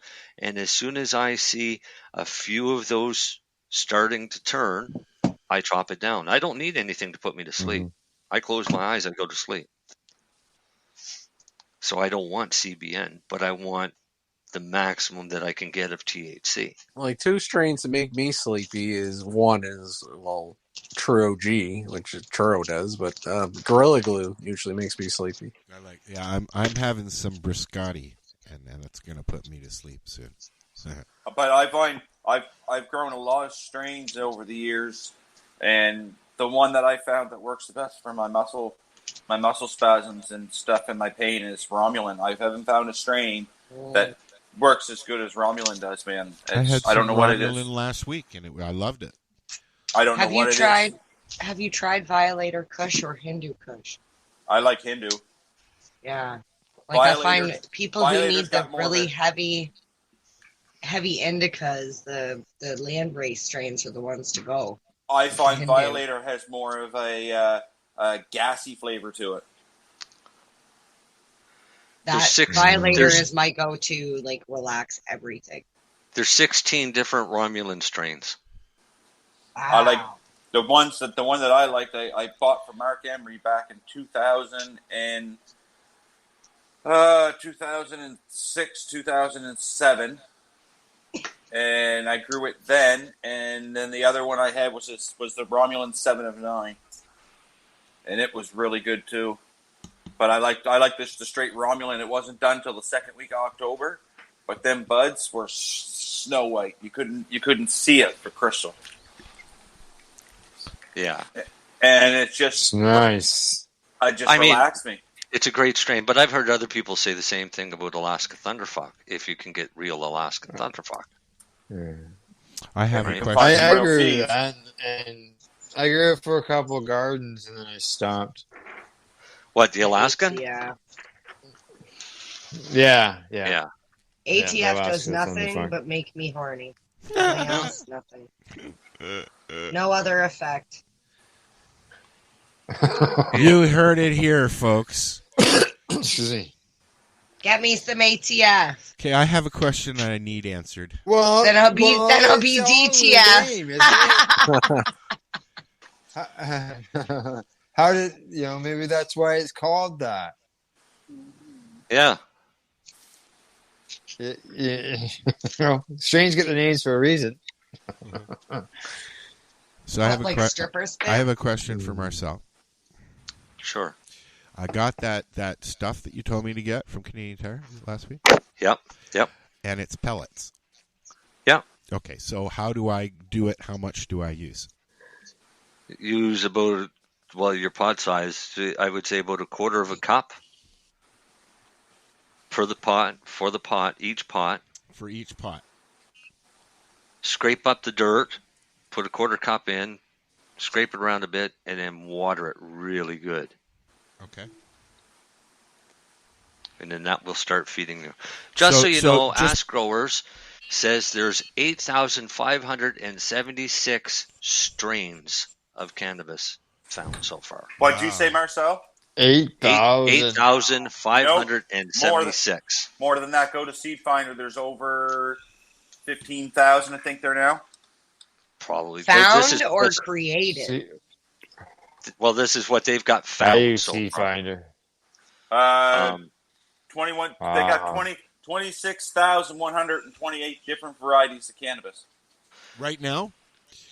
That's what the Seed Finder tells me. Right, but if you start going and looking at some of those, you're going to find basically somebody took a Hindu Kush and crossed it with Girl Scout cookies and named it something. Somebody else turned around, took the same Hindu Kush, same Girl Scout cookies, crossed them, called it something different. Yep. Right? But these guys have done is they've gone through and looked at the genetics of each strain and then picked them out based off their genetics. So they'd be they wouldn't be polyhybrids then. No. So you've got wedding cake, ice cream cake, gelato, apple fritter, gushers, mimosa, northern lights, peanut butter bread, right? But you don't have Northern Lights. You don't have peanut butter breath being called something different, just peanut butter or something else. Hate peanut butter. So they've taken the most popular of those. Zuki's, Wedding Crasher. They got a lot of strains on here. Well, yeah, 8,500 strains. 429 pages. But you also remember here too, Marcel, there's 1,439 known breeders. And how many? Like how you emphasize known. There's 200 million backyard breeders around the world. How easily. many cannabinoids? Yeah. Because anybody that grows out the crop and then after the 4 weeks didn't catch that male, oops, they now have a seed crop. Oh, and it tastes like this, so let's give it this name, and they pump a name out. Yeah, by the way, I'm apologizing to Dale right now. Don't kill me if you start noticing a few seed in your plant. I left 2 plants by my doorstep when I moved that were in the ground. I assumed someone would have dug them out by now, but from what I was told the other day, they were still there, and I don't know if they're male or female. So, if you can find someone to take a look, you might want to. Oh, dun dun dun! Go knock on the neighbor's door and say, "Hey, can I kill that male plant in your yard?" Darcy. While you they probably think it's a female, and they're all excited. While like, you were away, Dale was all over the fact that he really missed you when you moved, and now you tell him this. You're a prick. Yeah, you've just he still missed me. Hey, just be thankful he's not the other neighbor that has plants. He's a lot closer. Yeah. But no, I assume someone would have ripped them out by now. But okay, so they were still there. We got a little bit to go still. I want to make sure we talk to Al. Fuck Al. Oh, we've been talking to. We've been talking. We're going to talk to Al. So, tomorrow. Al, you moved to the new location in the spring. So you're growing outdoors now. That's not what. I'm outdoors now. But okay. So how are your plants looking?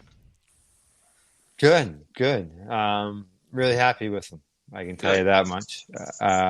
And I even put a plant in the ground in the middle of August because it was a strain that I had grown this strain for 10 years, and I lost it. And it just turns out that at one point I had given it to a friend of mine, Glenn Prentice. He's a reefer reporter with us on the network. And I gave him some clones 8 years ago when he moved to the East Coast. It turns out he's still growing that strain. So this summer, we got together and he brought me some cuttings. And I turned around and got them rooted and the whole bit and started growing. So I've thrown one of them outside to let it grow and give me some bud off of it. I don't know how much I'll get off of it, but it'll give me some bud, so I know what I'm looking forward to when the other cuttings that are growing get bigger and I finally get them to go to bloom properly. But right now I just threw this one outside so I could get that taste, right?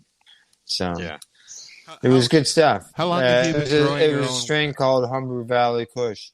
How long have you been growing your own? My own? I've been growing my own ever since I've been licensed, and I was actually growing some before then. So, and I've had my license for 16 years. So I would say growing my own for 20 years or whatever.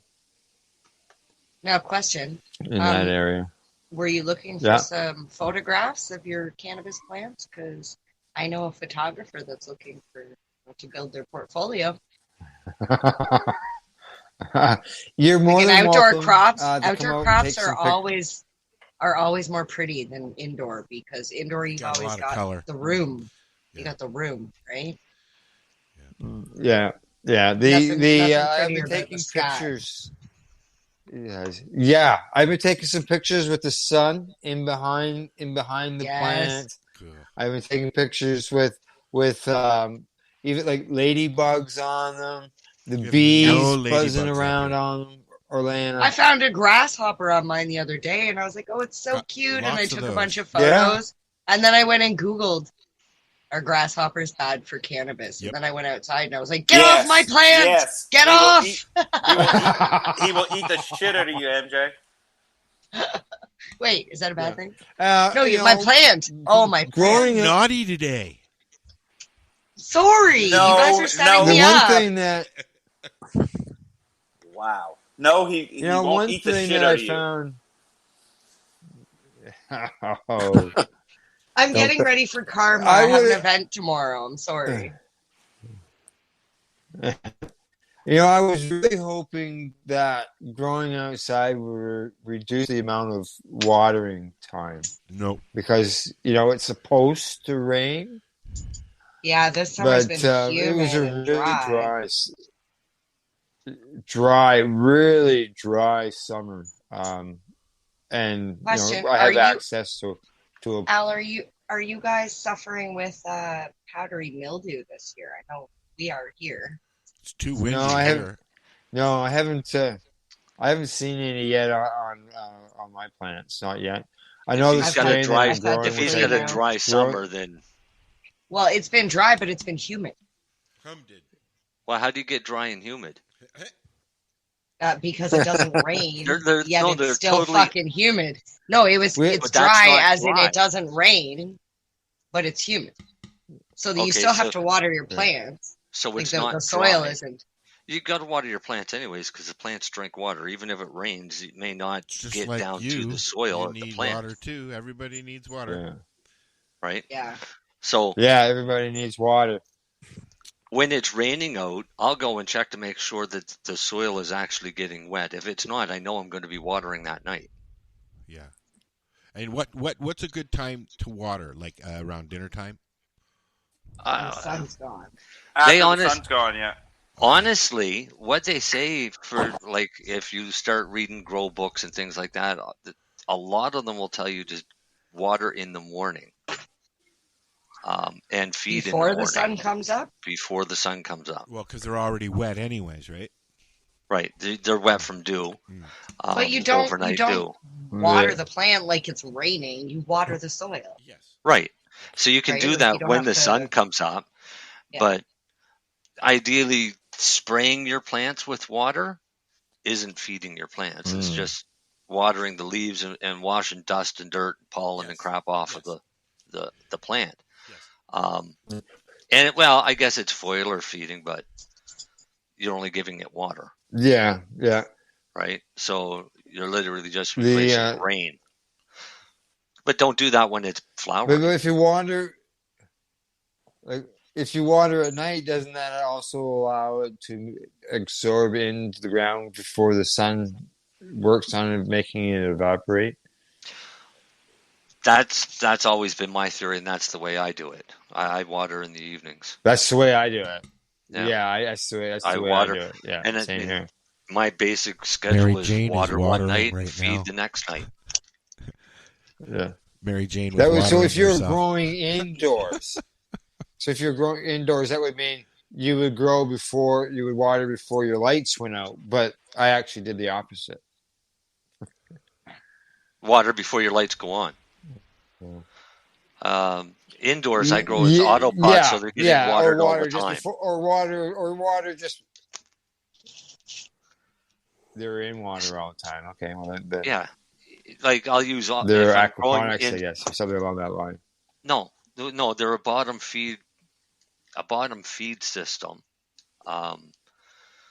Autopots have been around for years. It's basically it's your soil pot sitting in a tray with a float valve, and the float valve regulates water from a reservoir. It's a plant bathroom. You can Plant feed toilet. that way, but up until this year, you would be taking apart your float valve every week to clean all the salts and stuff because it would clog up and jam and then your plant's starving. But now Floramax come out with system maintenance, and you add that to your reservoir, and that prevents anything from building up on your lines and your float valve. So I tried it this year because normally what I do is indoor, if I'm using autopots, I'll feed just nothing but water in the autopot, and I'll top feed. So every second day I'll go in and I'll feed from the top. The system maintenance, even if your reservoir starts to grow in the algae, as soon as you put the system maintenance in, it's gone. It clears the water instantly. That's a cool So product. no algae grows in there. That's good. That's been a huge problem for those lines forever. Exactly. So I mean, it's So I did a test growth of the plants that went out this year. The mother plants were in those autopots, and that's what I did is I ran system maintenance with just the water to see. And I'm confident enough now that I could run my nutrients through there, which means they're being constantly fed, which means I have to cut back on the amount of nutrients I give them. Because top feeding, I tend to feed them more. Or I'm growing hydroponics and they're all in water. Right?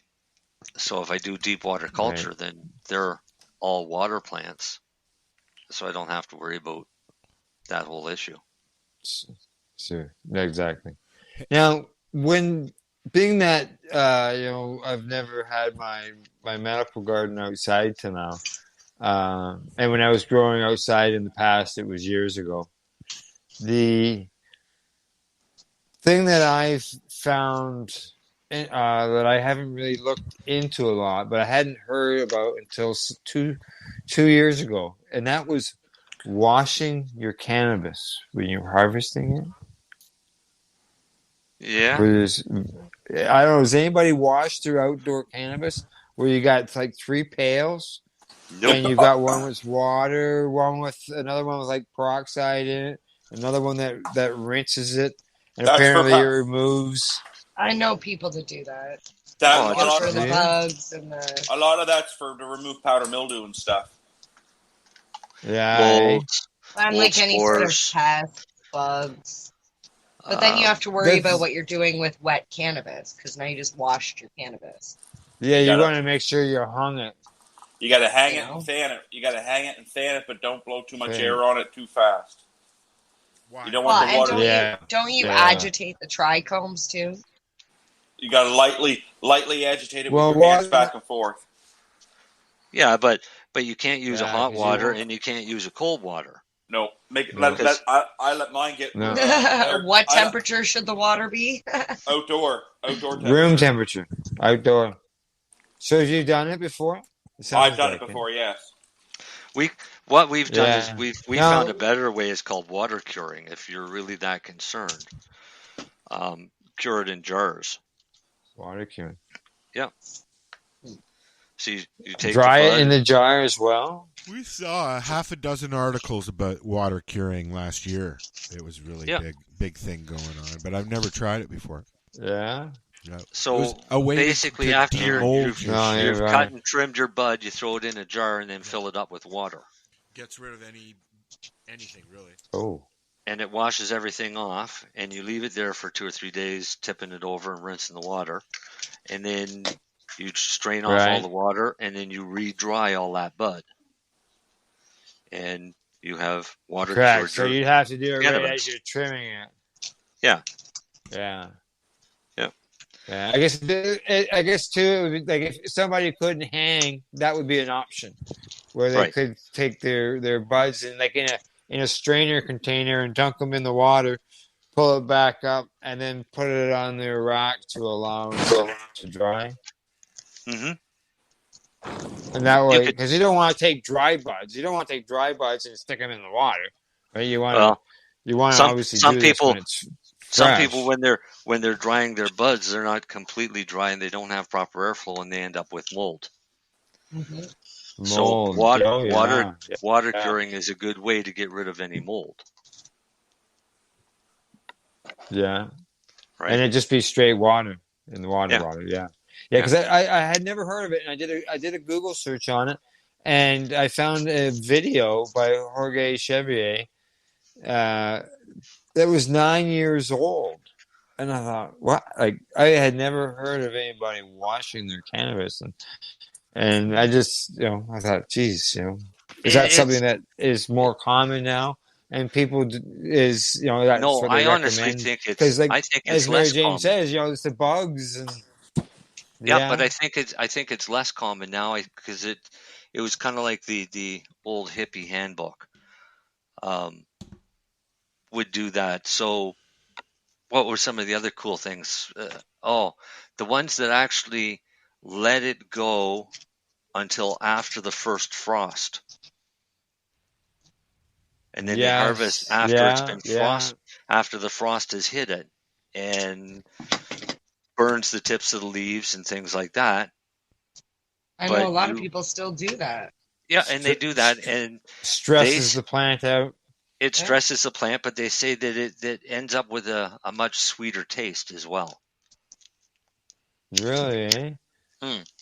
I can remember seeing some photos online of in Colorado getting hit with a snowstorm, and people's outdoor gardens fucking getting covered in snow. I suspect that's going to happen here. Quick, Al. Quick, Al. I want to say something to that, right quick, because my phone's only got 2% left here, and I don't want to be rude. Hurry, say it. Thanks for coming on. I appreciate always talking to you, man. And in the Himalayas over there in the Hindu Kush region, MJ, they don't harvest some of them plants until it snows on them. Oh. Wow. Well, I guess that just ups the CBM lot, too, man. right? It makes trimming easier too. It's just that's when they harvest them over there. There's something because they're making a lot of hash out of that, right? So it does something to it to make the hash the quality of hash that it is, right? Hey, Al. Why don't you tell our people where they can find your people? Okay, we're at paceradio.net. You can find all our programming there. Everything is listed from every day of the week all the way down through. And everything is there as far as the video as well as the audio podcasts of all the shows. And if you want to listen to really old Pace Radio shows, they're all on our YouTube channel. And I think there's 40 or so on Spreaker as well. And I play them. I play really like whatever I have in my catalog. It triggers at 8 o'clock on Sundays. Right. So you can listen to a really old Pace Radio, or you can listen to a new one. On Pace Radio. The old you shows. can check out Karma Cup. Whether it's we'll get to that. Yes, tomorrow. Yep. Tomorrow we'll be broadcasting live from the Karma Cup. Green Irene's going to be there. Now, I have to go to a celebration of life tomorrow afternoon, so we're going to broadcast earlier in the day, basically from when it opens at 10 o'clock. Yep. Somewhere in that area, we're going to go live. She's got a judging pass, so she can go in. She won't have to get in line. But our plan is to speak to people who, like Sarah mentioned on Tuesday when Green Irene was talking to her, that she doesn't want to line up. Al, you saw the lineup a couple of years ago. It was down the street, around the corner, down the street, around the corner, and then down around the corner again. And then you'd find the guy on the crutches who's waiting in line to get in, right? And so she doesn't want to see anything like that. So it sounded like it was going to be an area where people can pool or collect up and then go to the entranceway and get in. So we're going to speak to those people before they get into the festival, and then we'll be going inside and talking to some of the vendors and stuff like that. We'll be doing that on Saturday, and then Sunday. That's when we go back. Irene and I will both be there on the ground covering it, and Al. Hi, how are you? Hi. Rap will be. We'll run the board for the show, and that will be they'll be broadcasting on the Pace Radio Network's Facebook pages, YouTube, and stuff, and we'll be also broadcasting that on the 420 Radio Facebook page as well. Yep, as well and, as of course I'll be in there too. I'll be popping by. And awesome. And it's also going to be on our stream like we used to do it. So you can listen to the audio stream as well. I'm hoping to take home an award on Sunday. Are you? I'm hoping. Oh, well, I entered good something luck. into the topical category. Ooh.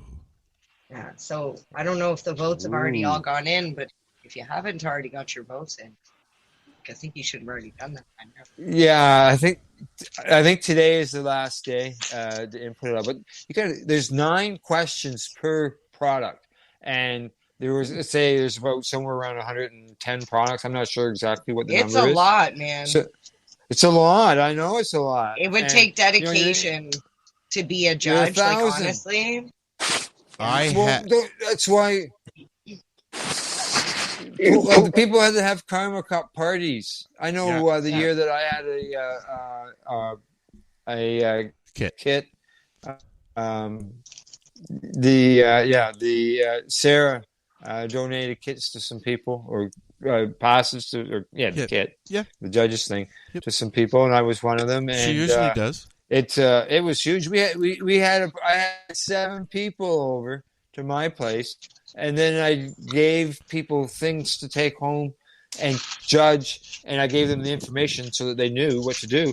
And Green Irene did the same thing with me this year. I went down and seen her. Cool. And we introduced a new show that she was going to do on the network, and we did some Karma Cup stuff. And she sent me home with a package of stuff to do. We did that at the lounge. And I shared that with a friend of mine. Oh, awesome! I still have stuff it was from a the Karma big Cup. Box. I still had stuff from the Karma Cup sitting in my fridge, in a drawer in my fridge when I packed it up. Yep. Because all the sample sizes are different, right? It depends on the person who's putting in for the competition, how much they're going to give you. Sometimes they don't give you a lot, like not even enough to sample. See? And then other times they give you, they want to make sure that you can get a good reading of what their product is, right? Like, I think I gave quite a bit. I know. I was going to get a kit this year on Tuesday. That that stuff that the judges are inputting. She, that is available, or she gives it to the people who entered. Yep. Either she does it automatically, or it's available for them. So. That allows them to get input on their product, way to improve or change or whatever, right? Yeah. Honestly, that's the thing that I'm the most excited about, is because nobody knows that that's mine. There's no affiliation with me. So there's no niceties with my friend saying, oh, I love your product. It's just straight cut the bullshit. Correct. They're just trying it. They're going to let me know, was it good? Was it bad? Could I improve? Did it work? Did it not? Yep. Yeah. Did it do what it was supposed to do? Yeah. So the feedback is important. Whether you win or not, the feedback is important. And maybe enter the next year. It's market research. People pay for market research. Yeah. Yeah, and I find it funny that the government doesn't want us to do that on our own. They have to do it. We're not allowed. Yep. Oh. Anyways, we're at the end of the show. I want to make sure that Al tells everybody where they can find him again. Right. Paceradio.net. Awesome. And next week we might have some guests. Marcel, maybe, could be. That's the plan. All right. This is the 420 Radio Show. We're here every Friday, 7 p.m. Eastern Standard Time, or 8 p.m. if you're out in the East Coast like the guys are. West Coast.